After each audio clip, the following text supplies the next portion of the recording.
You've already done a sound check on it, so you know where we're at. Tom Waits, I have to say, I owe my career to Tom Waits, and this is true. When I was starting out as a writer, I wanted to write for magazines and bigger newspapers. I sold a lot of stuff, but mostly to small places. A lot of book reviews and things like that. And I finally got a shot at the so-called big time when Playboy magazine, of all places, asked me to interview Tom Waits as part of their front of the book short interviews that they did called Checking In. And I met Waits down in Chicago where he was performing, and it really made a huge difference, not just because the interview was published in the magazine, which gave me instant credibility as far as approaching other magazines, but because I found this guy to be one of the most fascinating people I'd ever met. People think of Waits as a Beat Generation type person, and while he was, to some extent, he did a song called Jack and Neil about Kerouac and Neil Cassidy, and he did a song called Bad Liver and a Broken Heart that takes place in Lowell, where Kerouac was from. I always thought of him as more of a Charles Bukowski type, and I was attracted to that. I thought that was interesting. I thought he was interesting because of it. And what made our first conversation interesting was I did the interview for Playboy, and afterwards we sat around for about, I don't know, at least 20 minutes to half an hour and talked about books, because he was very well read, and in fact he wanted to write short stories himself. I don't know if he ever attempted to publish them. He was pumping me for information about who he should contact at Playboy, but he wanted to write short stories, and we talked and talked and talked about books. That was the thing that stays with me, was how fascinating the guy was. He asked me, and this is why I said this about Bukowski, he asked me at that time if I'd ever heard of a guy named Hubert Selby. And Hubert Selby Jr. was somebody I really admired a great deal. I'd read Last Exit to Brooklyn, and I'd read a book of his called The Room. And he asked me, well, what about Requiem for a Dream? And I said, what? I'd never heard of the book before. And he starts telling me about this book. He says, you've got to read it. And I went out and I got it, and it was an amazing book, and it made a pretty amazing movie too. But this was Waits. I mean, we sat around and just talked and talked and talked about books, which was interesting because I'm talking to a musician here, but he was also a poet. And people that don't know that about him miss the point. I mean, when he writes a line, because he did one song, her hair spilled out like root beer as she snapped her gum and arched her back. That is a great line. Or when he wrote a line called, she's a moving violation from her conch down to her shoes. She's just an invitation to the blues.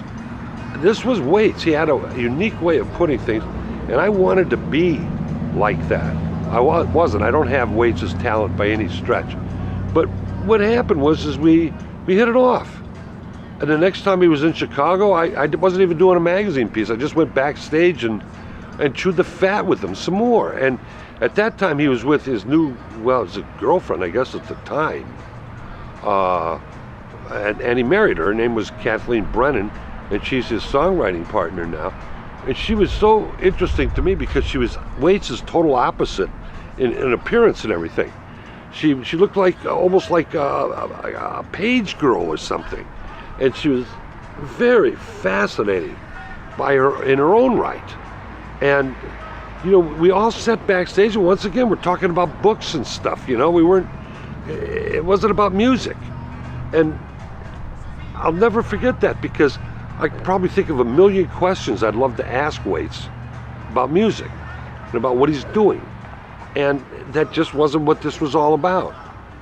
And then to see what kind of a professional this man was. And he was. He loved this whole sloppy sort of guy in the street persona, but he was a true pro. I remember when I was doing that first interview for Playboy, my job was to offer a funny sort of question, some kind of question where he could give a sort of short, pithy answer. I remember asking him, do you believe in vampires? And he said, no, but I believe in highway patrolmen. And he would do things like that, you know? But at one point in that interview, I asked him about a woman he'd lived with for quite a while. I said, what do you think of Rickie Lee Jones's music now? She was just making her breakthrough. And he softened, and he said so many good things about her. And I like Rickie Lee Jones a lot. So it was kind of interesting to hear him and his perspective of her. They had split up, but they were still friends apparently, and to have that kind of a musical connection.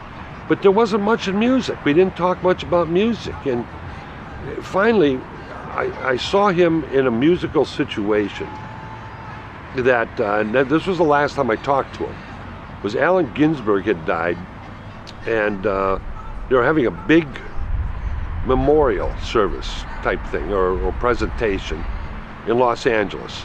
And I was part of it, being Ginsberg, one of his biographers. And there were all these people that were also brought in. You know, Dennis Hopper, Hunter Thompson, Johnny Depp, all of these people, you know, Kevin Spacey was there. I remember that Ed Asner was there. And Waits was brought in to perform. And there were other people that performed as well. But what made it interesting for me was the whole production was done by Hal Wilner, who's done Saturday Night Live's sound for many, many years. And Hal's also a record producer and has produced some wonderful albums. But Hal was in charge of this deal, and he was having to put up with just a belly full of crazies doing the whole Hollywood bit on him. Well, I'm not going on after him, and I'm not doing this, and Waits shows up, and they were, had his piano out on the stage. They were going to have him just do a sound check, and Waits he's like, what would you like me to do? How would you like me to do this? When do you want me to go on? And he was just a pro.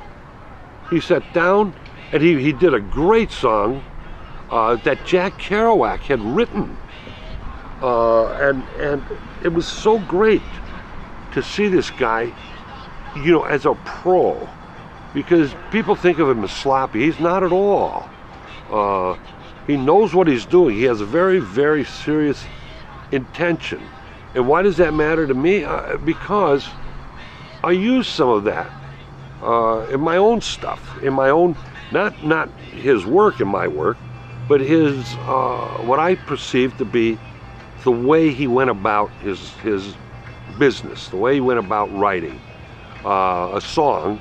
I tried to apply to how I went about doing some of my work, my writing, and I will owe him forever for that. I really do. I can't say enough good things about this guy, because he gave me, when I say that, he gave me my start, really.